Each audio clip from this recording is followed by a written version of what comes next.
दोस्तों जो सच्चाई को चूज़ करता है तो दोस्तों वो बहुत ही अच्छा अजर पाएगा और वो एंड तक, डेथ होने तक सच्चाई को ना छोड़े और उससे पहले मसीह को कबूल करे, क्योंकि मसीह ही वो डोर है अब दोस्तों जो अब आपको बचा सकता है। क्योंकि इससे पहले नूह का तूफ़ान आया था तो सब डूब के मर गए थे, सिर्फ नूह का ख़ानदान और एनिमल और बर्ड्स और जो भी जानवर थे, जो चपाहे थे खाने वाले और जंगली और जो भी उनका पैर बचा था।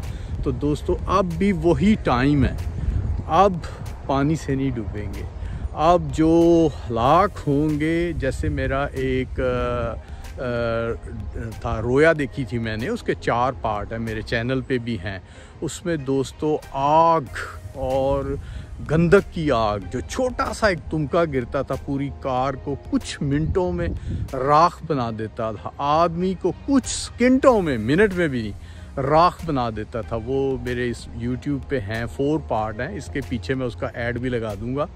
तो दोस्तों वो वक्त जो है, जो ड्रीम देखा था, और बाइबल मुकद्दस भी ये फरमाती है कि अब पानी से नहीं, अब गंधक की आग में तो बेईमान डाले जाएंगे और उससे पहले जो आग बरसेगी, आग, वो आग मैंने भी वो ड्रीम में देखी और वो हमने वीडियो भी बनाया, उसके 4 पार्ट।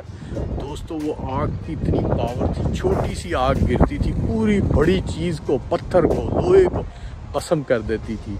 और जो गंधक की आग के बारे में बोला गया, गंधक की आग जो है दोस्तों वो जिस्मों को जलाती रहेगी, दर्दें पीड़े देगी।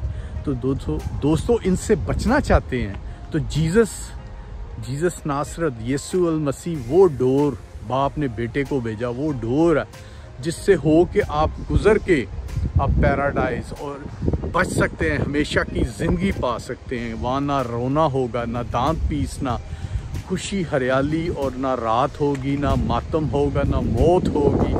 खाना पीना, वो चीज़ें जिनके लिए आप तस्वीर देख के तो आप उसको लुत्फ़ उठाते हैं, वो आप इस्तेमाल करेंगे, खाएंगे, वो आपको इनाम में मिलेगी, हमेशा की ज़िंदगी आपको इनाम में मिलेगी।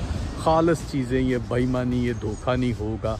ना वहाँ दिन रात पसीना बहा के तनख्वाह के लिए आप बैठे रहते हैं कि कब आएगी, कभी मिलती कभी नहीं, पसीना खून बहाना पड़ता है। तो दोस्तों वहाँ आपको पुरसकून होगा। सिर्फ आपने गॉड की सताइश करनी है, वो उसके हक़ में जो गीत हैं जो सारे गाएंगे, हमदो सना करेंगे, जैसे अभी ईमानदार करते हैं वैसे ही होगा। तो दोस्तों उन चीज़ों को चूज़ करना चाहते हैं, बाइबल को पढ़ें, यीशु पे ईमान लाए, क्योंकि यीशु ही वो डोर है जो आपको कामयाबी देगा। तो प्रेज़ द लॉर्ड, जय मसीह।